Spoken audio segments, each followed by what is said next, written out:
chặt tả lang lên nè vô tao nè mà tí đây vì làm mà tí đây nó về chặt nó ní về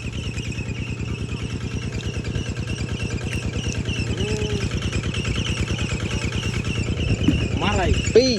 làm một tí này ui đi lên lại đi mà làm thôi mà đi tiếp làm mà đi lại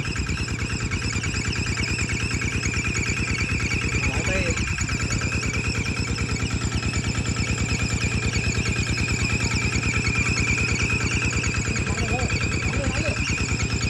đó mình try men tí làm một tí đây ít trẻ rồi bao nhiêu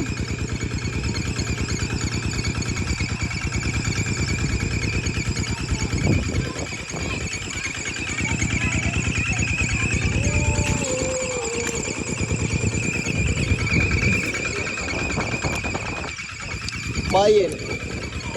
mà cây tôi xuống nữa thì tụt gần nên phòng mà không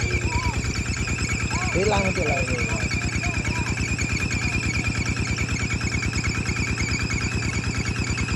mà không ra mày